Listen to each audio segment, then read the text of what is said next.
வணக்கம். செல்வகுமாரின் அதிகாலை வானிலை ஆய்வறிக்கை.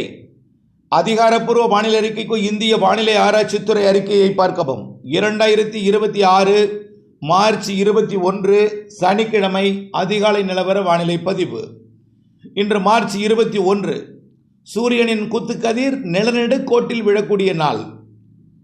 அதாவது கடந்த டிசம்பர் மாதம் 21ஆம் தேதி மகர ரேகையை தொட்ட சூரியன் குத்துக்கதிர் படிப்படியாக வடக்கு நோக்கி நகர்ந்து வந்தது. அதாவது பூமியோட 23 டிகிரி சாய்ந்திருக்கிற காரணத்தினாலே இப்படி நிலநடுக்கோட்டுக்கு வடக்கே 23 டிகிரியிலிருந்து நிலநடுக்கோட்டுக்கு தெற்கே உள்ள 23 டிகிரி வரைக்கும் அது வடக்கும் தெற்குமாக நிலநடுக்கோட்டை மையமாக வைத்து சூரியன் குத்துக்கதிர் பயணிக்கும் பொழுது மார்ச் 21 இன்று நிலநடுக்கோட்டை தொட்டிருக்கிறது. இனிமேல் படிப்படியாக அப்படியே குமரி முனையை ஏப்ரல் 10ஆம் தேதியும், தமிழ்நாட்டின் மத்திய பகுதியெல்லாம் ஏப்ரல் 17ஆம் தேதி, வடகடலோரம் ஏப்ரல் 27, அதாவது திருவள்ளூர் மாவட்டத்தை விட்டு பழவேற்காட்டை விட்டு ஆந்திர பிரதேசத்தில் நுழையக்கூடிய நாள் ஏப்ரல் 27. ஆக ஏப்ரல் 10 ஏப்ரல் 27 வரை ஒரு 17-16 நாள் தமிழ்நாட்டிலே சூரியன் குத்துக்கதிர் விழும். ஆக சூரியன் குத்துக்கதிர் விழப்போகிறது என்று அச்சமோ அனல் காற்று வீசும் என்றோ அச்சப்பட வேண்டாம்.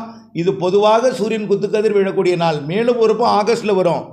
அப்போ ஆகஸ்ட்டில் வெப்பம் அதிகமாக இல்லாததுக்கு காரணம் தென்மேற்கு பருவக்காற்று, சாரல் மழை, மேற்கு காற்றெல்லாம் வர்றதுனால வெப்பம் குறைவாக தெரியும்.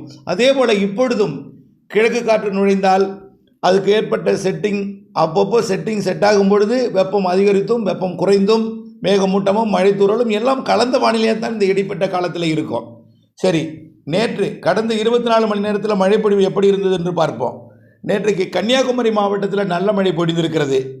மேல் கோதையாறு 18 மில்லிமீட்டர் மழை பொழிந்திருக்கிறது, 2 சென்டிமீட்டர். அடுத்து பார்த்தீங்கன்னா கீரிப்பாறை 25 மில்லிமீட்டர் பெய்திருக்கிறது, 2.5 சென்டிமீட்டர் வரைக்கும். அடுத்தது பர்லியாறு, அதாவது கன்னியாகுமரி மாவட்டம் பேச்சிப்பாறை ஒட்டிய பகுதி 18 மில்லிமீட்டர் பெய்திருக்கிறது. அடுத்து பார்த்தீங்கன்னா தடிகார கோணம் 16 மில்லிமீட்டர். மேலும் கடலோரம் வரை கூட மழை பொழிந்திருக்கிறது, 1 சென்டிமீட்டர் வரைக்கும் மழை பொழிந்திருக்கிறது ஆங்காங்கே கன்னியாகுமரி மாவட்டத்தில். பெரும்பாலும் திருநெல்வேலி மாவட்டம், கன்னியாகுமரி மாவட்டம் எல்லை பகுதியில் மலை பகுதிகளில் மழை பொழிந்திருக்கிறது. ஆங்காங்கேயும் உள்ளே தென் மாவட்டங்கள்லையும் காணப்பட்டது. சிவகாசி, அதே போல் கோவில்பட்டி ஒட்டி, கயத்தாரை ஒட்டி, அப்புறம் பார்த்திங்கன்னா திருநெல்வேலி தென்காசி மாவட்ட எல்லையில் இப்படி மழை பொழிவு. அப்படி பார்த்திங்கன்னா தென்காசியில் கூட மழை பொழிவு தான், மழை இருந்துச்சு. அதே போல் வடக்கே பார்த்தீங்கன்னா ஆங்காங்கே தேவர் குளத்தில் 12 மில்லிமீட்டர் மழை பொழிந்திருக்கிறது. இப்படி ஆங்காங்கே மழை பொழிவு இருந்தது. நீலகிரி மாவட்டத்திலையும் மழை பொழிவு இருந்தது. நீலகிரி மாவட்டத்தை ஈரோடு மாவட்டத்திலையும் கர்நாடக எல்லையோரத்தில் லேசான மழை இருந்துச்சு. ரைட், நேற்றை நம்ம அறிக்கையில் சொல்லிட்டோம், இந்த சுற்றின் மழை பெரிதாக இருக்காது, முடிவடைந்து விட்டது.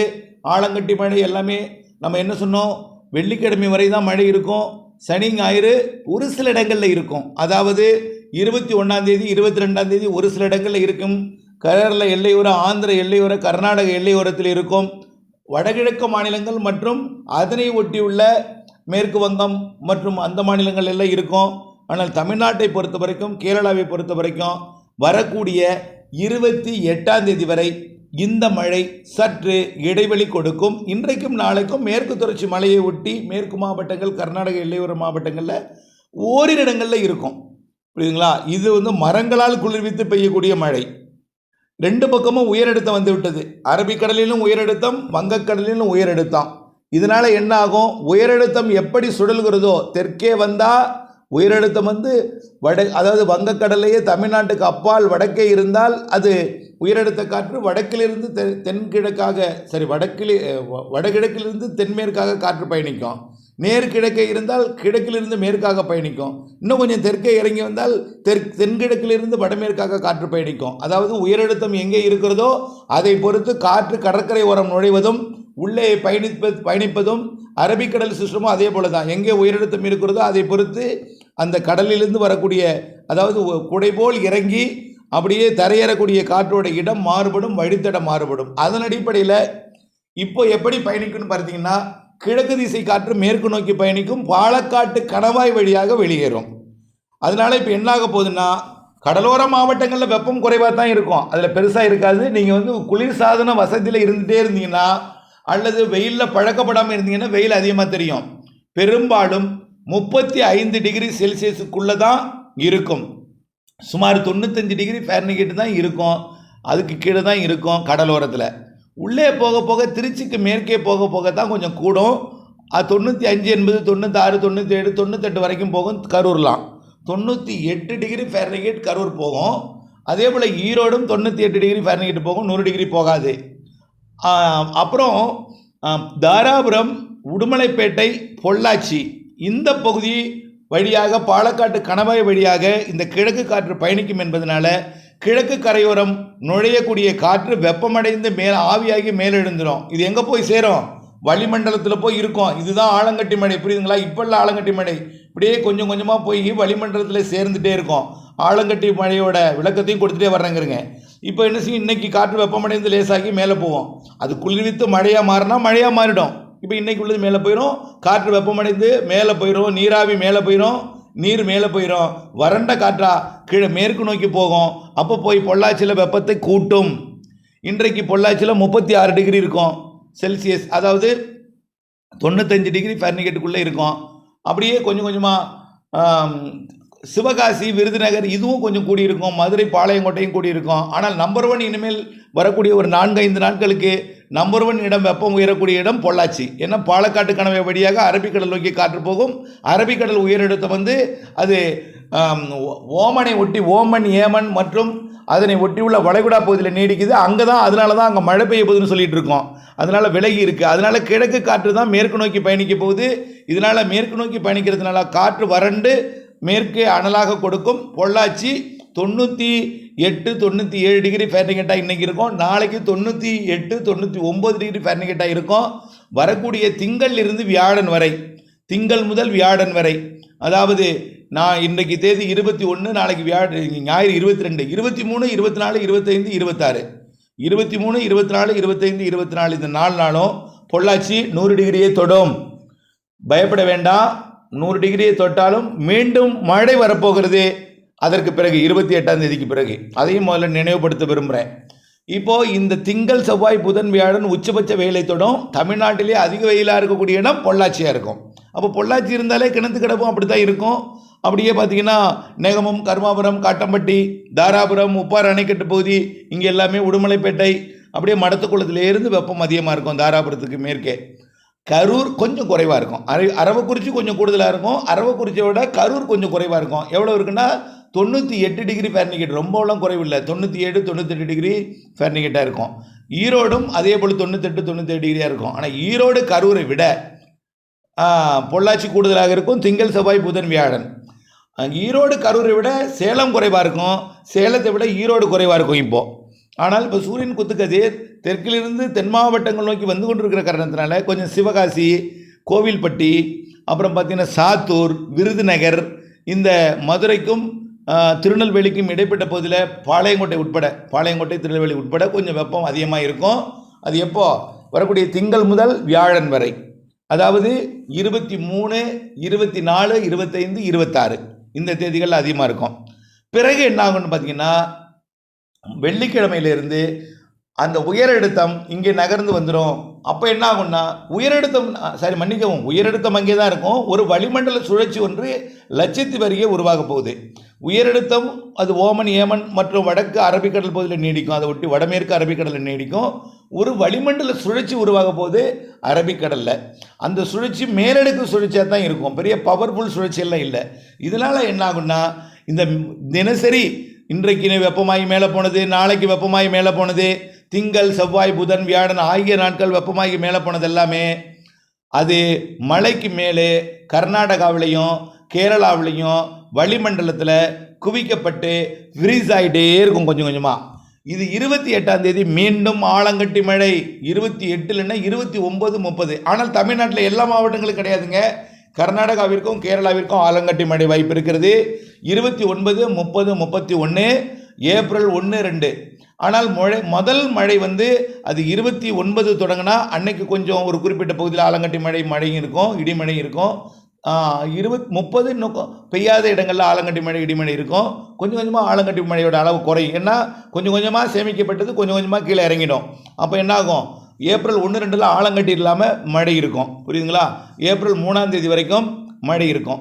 இந்த கேரள, கர்நாடகா ஆலங்கட்டி மழை மற்றும் தமிழ்நாட்டின் மேற்கு தொடர்ச்சி மலைப்பகுதிகளுக்கும் மாலை இரவு இடிமழை பொழிவை கொடுக்கும். 29, 30, 31, 1, 2, 3ஆம் தேதி 3 நாட்களுக்கு மன்னிக்கவும் 6 நாட்களுக்கு கேரளாவிலையும் கர்நாடகாவிலையும் கொடுக்கும். அப்போது தமிழ்நாட்டின் கர்நாடக கேரள எல்லையோர மாவட்டங்கள் மலைப்பகுதிகளுக்கு வரக்கூடிய 29, 30, 31 ஏப்ரல் 1, 2, 3 தேதிகளில் ஆலங்கட்டி மழைப்பொழிவை கொடுக்கும். ஆனால் தமிழ்நாட்டுக்கு பெரிதாக ஆலங்கட்டி மழைப்பொழிவை கொடுக்காது. வெப்பத்தை தணிக்கும். மேற்கு காற்று நுழையும். Pollachi 98 degree, 99 degree, 100 degree Fahrenheit எட்டுன்னு சொன்னமா, அந்த திங்கள் செவ்வாய் புதன் வியாழன் அப்படியே தலையிட வெள்ளி அப்படியே குறையும். 98 குறையும், 97 குறையும், 95 குறையும், 91 டிகிரி ஃபாரன்ஹீட்டாக குறைஞ்சிடும். எங்கே? பொள்ளாச்சி. சரி, அப்போ எங்கே கூடும்? ஏதோ ஒரு இடத்துல கூடும். மேற்கு காற்று கிழக்கு காற்று ரெண்டுமே உயரெடுத்த காற்று தான். இது காற்றில் வெப்பத்தால் லேசாக்கி மேலெழுந்து போனதை கேரளாவில் மேற்கு தொடர்ச்சி மலையில் குளிர்வித்து அங்கே வளிமண்டல சுழற்சி குளிர்வித்து மழையாக பொழிந்துடும். அது ஒருவேளை மேற்கு காற்றோட வேகம் கூடினால் கர்நாடக எல்லையோர மாவட்டம் கிருஷ்ணகிரி, தருமபுரி, சேலத்திற்கும், ஈரோட்டிற்கும், கோயம்புத்தூருக்கும், திருப்பூருக்கும், அதே போல் கண்டிப்பாக நீலகிரிக்கும் வால்பாறைக்கும் மழை இருக்குங்க. அந்த 29, 30, 31, 1, 2, 3 இருக்குல்ல, நீலகிரிக்கும் வால்பாறைக்கும் கண்டிப்பாக மழை இருக்கும். 29, 30, 31 மற்றும் 1, 2, 3 நீலகிரி வால்பாறை மழை இருக்கும். கன்னியாகுமரிக்கும் மழை இருக்கும். கன்னியாகுமரியை தாண்டி ஆரல்வாய் மொழி வரைக்கும் ஆங்காங்கே இடிமழை இருக்கும். செங்கோட்டைக்கு இருக்கும், புளியகுடிக்கு இருக்கும், கிருஷ்ணாபுரத்துக்கு இருக்கும், சதுரகிரி மலையில் இருக்கும். ஏலக்காய் சாகுபடி ஏலக்காய் சாகுபடி பகுதி கேரளாவில் இருக்கும். தேனி ஒட்டிய கேரள பகுதி இருக்கும். இங்கெல்லாம் இருக்கும் கண்டிப்பாக 29, 30, 31, 1, 2, 3. அது சில நாள் அப்படியே கேரள எல்லையோர மாவட்டங்களின் மேற்கு பகுதிக்கு மழைப்பிடிப்பை கொடுக்கும். கர்நாடக எல்லையோர மாவட்டங்களின் மேற்கு பகுதிக்கு மழைப்பிடிப்பை கொடுப்பதற்கு வாய்ப்பு இருக்குது. ஆனால் 6 நாளும் வராது. ஏதாவது 2 நாள் 3 நாள் வரும் மழைப்பிடிப்பை கொடுக்கும். இன்னும் கொஞ்சம் காற்று மேற்கு காற்று கூடினால் கொஞ்சம் வட உள் மாவட்ட பகுதிகளுக்கும் ஆந்திர எல்லையோரம் வரைக்கும், திருப்பத்தூர், வேலூர் வரைக்கும், திருவண்ணாமலை வரைக்கும், கல்வராயன் மலை வரைக்கும், அதே போல் சேலம் மாவட்டத்தின் கிழக்கு பகுதி, நாமக்கல் மாவட்டத்தின் கிழக்கு பகுதி வரைக்கும், கரூர் வரைக்கும் கூட ஆங்காங்கே இடிமழை பிடிவை கொடுக்கலாம். நான் இப்போ அதை உறுதிப்படுத்தலை. இப்போ எங்கே மட்டும் உறுதிப்படுத்திருக்கிறேன்? 29, 30, 31, 1, 2, 3 கேரள எல்லையோரம் கேரளாவுக்கு மட்டும் கொடுத்துருக்கேன். நீலகிரிக்கு, வால்பாறைக்கு, தேனிக்கு, கன்னியாகுமரிக்கு கொடுத்துருக்கேன். அதுக்கு கிழக்கே வருவதற்கு வாய்ப்பு இருக்குது. அது எந்த அளவிற்கு மேற்கு காற்றோட வேகம் எடுக்கும்னு பார்க்கணும். கிழக்கு காற்றோட வேகம் குறைஞ்சாதான் மேற்குலேருந்து வரும். கிழக்கு காற்றும் இருக்கும், மேற்கு காற்றும் இருக்கும். சந்திக்கும் இடத்துல மழைப்பிடிப்பை ஏற்படுத்தும். பெரும்பாலும் மேற்கு தொடர்ச்சி மலையில் தான் சந்திப்பை ஏற்படுத்தும். மேற்கு காற்றோட வேகம் கூடனா உள்ளே வரலாம். இப்போ வரைக்கும் மேற்கு காற்றோட ஊடுருவல் கேரள எல்லையோரம் மட்டும்தான் தெரியுது. 29, 30, 31, 1, 2, 3 அது ஆலங்கட்டி மழையாக கேரளா, கர்நாடகாவில் கொடுக்கும். தமிழ்நாட்டிலையும் மலைப்பகுதியில் கொடுக்கும். சார், இந்த மாதிரி ஆலங்கட்டி மழை தான் சார் இனிமேல் இருக்குமா? இல்லை, அப்படி நினைக்க வேண்டாம். ஏற்கனவே கடந்த 2-3 நாட்களுக்கு முன்பு ஆலங்கட்டி மழைப்பிடிப்பு கொடுத்த செட்டிங் போல மீண்டும் ஒரு செட்டிங்கை தவிர இதே செட்டிங் மீண்டும் வரும் என்பதற்கான ஆதாரம் இல்லை. காரணம் என்னென்னா, உயரழுத்தம், வலிமையான உயரழுத்தம்லாம் வடகிழக்கு மாநிலங்களில் போய் மழைப்பிடிப்பை கொடுத்துட்டு இருக்கு. வட இந்தியாவில் மழைப்பிடிப்பு கொடுத்துட்டு அங்கேயும் ஐஸ் கட்டி மழை கொடுத்தாலும் வெயில் அடித்து மழை வந்தாலே ஆலங்கட்டி மழை இருக்குங்க. நீங்கள் மறந்துட்டீங்க. எல்லா மழையிலையும் வெயில் காலத்தில் ஆலங்கட்டி மழை இருக்கும். ஆனால் இப்போ கூடுதலாக பெய்திருக்கிறது காரணம் என்னென்னா, கொஞ்சம் சில இடங்களில் பாலக்காட்டு, கணவாய், பொள்ளாச்சி போன்ற பகுதிகளெல்லாம் வெப்பம் அதிகரித்தது தான். அதிகரிக்கும் பொழுது என்ன ஆகுதுன்னா, அங்கே அதிகரிக்கிறதுனா ஈரப்பதம் மொத்தம் வறண்டு மேலே ஏறிடுது. அதனால ஏற்படக்கூடியது. இது மாதிரி எப்போதும் இல்லை. இந்த ஒரு முறை அதுமாதிரி ஏற்படும், அடுத்த முறை ஏற்படும்னு நீங்கள் நினைக்க வேண்டாம். அடுத்த முறை வெப்பச்சலன இடிமழையாக பரவலாக தான் கொடுக்கும். எங்காவது ஒரு இடத்துல வழக்கமாக போன வருடம் அதற்கு முன்பு கொடுத்தது போல் ஆந்திர எல்லையோர, கர்நாடக எல்லையோரத்தில் ஆலங்கட்டி மழைப்பொழிவு கொடுக்கலாமே தவிர எல்லா இடத்துக்கும் இப்படி பரவலாக அச்சமூட்டும் வகையில் கரையாத ஆலங்கட்டி மழையெல்லாம் இருக்காது. போட்டு குழப்பிக்க வேண்டாம். ஆகவே பல்வேறு தகவல்களை, கற்பனை கதைகள் எல்லாம் நீங்கள் கேட்டுக்கொண்டு மனதில் குழப்பிக்கொள்ள வேண்டாம் என்று அன்போடு கேட்டுக்கொள்கிறேன். ஆகவே மீண்டும் தமிழ்நாட்டில் பிற பகுதியெல்லாம் மழை எப்படி இருக்குன்னா, இப்போ மழை கிடையாது. இதமான வெப்பம் தான். வெப்பம் இருக்கும். எப்படி இருக்கும்? 95 டிகிரி 96 தான் இருக்கும். திருச்சிக்கு மேற்கே தான் 96க்கு மேலே போகும். ஃபாரன்ஹீட் 97, 98 திருச்சிக்கு அது இப்போ ஆரம்பத்தில் பொள்ளாச்சியும், அதுக்கப்புறம் கரூர், ஈரோடும், அப்புறம் வேலூரை முன்னேறும். தெரியுதுங்களா? ஆரம்பத்தில் பொள்ளாச்சி, அப்புறம் கரூர், ஈரோடு, அப்புறம் தான் வேலூருக்கு முன்னேறும். அப்போ சில நேரங்களில் மேற்கு காற்றோட கூடுதலுக்கு வேகம் இருந்துச்சுன்னா அதுக்கு கரூருக்கும் வெப்பத்தை தணிக்கும், ஈரோடுக்கும் வெப்பத்தை தணிக்கும். எங்கே கூட்டும்? அது சேலத்துக்கு கூட்டும், வேலூருக்கு கூட்டும். இப்படித்தான் மேற்கு காற்றோட வேகத்தை பொறுத்து 29, 30, 31, 1, 2, 3, 4 எப்படி இருக்கும் என்பதை பார்க்கணும். கடலோர மாவட்டங்களை பொறுத்த வரைக்கும் இரவில் குளிர், பகலில் வெயில், இதே நிலை தொடரும். இரவில் குளிர்ந்திருந்து இல்லையா? நேற்றைக்கு எப்படி இருந்துச்சு? ஜிலு ஜிலுன்னு குளிர் காற்று வீசியது. சில நேரம் போர்வை போட்டு கூட போர்த்தி கொண்டு தான் தூங்க முடிந்தது. அப்படி தான் இருந்துச்சு. கடலோர மாவட்டங்களில் குளிராக இருந்துச்சு, குளிர்ந்த சீதோஷ நிலை. காரணம் உயரழுத்தம். 24 மணி நேரம் உள்ளே நுழையக்கூடிய உயரழுத்தம். அது இரவு நேரங்களில் சூரியன் இல்லாத காரணத்தினால குளிர்ச்சியான காற்றையும், பகலிலே அதே உயரழுத்த காற்று, குளிர்ந்த காற்று வெப்பமடைந்து மேலெழுத்திய பிறகு வறண்ட காற்றாக மேற்கு நோக்கி போகும். அப்போ கடலோரம் கொஞ்சம் வறண்டு போனாலும் முழுமையாக ஈரப்பதம் வறண்டு போயிடாது. அதனால் இதமான வெப்பம் இருக்கும். 100 டிகிரியை தொடாத, அச்சப்பட வேண்டாம். வெயிலே காணாதவங்க ஏசிலே இருந்துட்டு வெளில வர்றவங்களுக்கு 100 டிகிரியாக இருக்கும். அதையும் நான் முதல்ல தெரிஞ்சுக்கிறேன். உணரும் வெப்பம் தான் அதிகமாக இருக்கும். ஆகவே பொதுவாக வெப்பமானி எடுத்து பார்த்தீங்கன்னா அளவாக தான் இருக்கும் என்பதை வெப்பமானியில் நீங்கள் வெப்பம் எவ்வளோன்னு டெம்பரேச்சர் செக் பண்ணிங்கன்னா உங்களுக்கு புரியும். ஏப்ரல் மே மாதங்களில் நிகழ்வு இருக்குன்னு சொல்லியிருக்கிறேன். ஏப்ரல் 2வது வாரத்தில் நிகழ்வு இருக்குது, மழை இருக்குன்னு சொல்லியிருக்கிறேன். 2வது வாரத்தில் இருக்குது, வாய்ப்பு இருக்குது. அவையெல்லாம் ஆய்வில் இருக்குது. தொடர்ந்து இணைந்த இருங்கள் அப்டேட்ஸுடன். ஆகவே அடுத்த மழை மேற்கு தொடர்ச்சி மலை மாவட்டங்களுக்கு சொல்லியிருக்கேன். உள்ள வருமான ஆய்வில் இருக்குன்னு சொல்லியிருக்கேன். தொடர்ந்து இணைந்தே இருங்கள் அப்டேட்ஸுடன். நன்றி.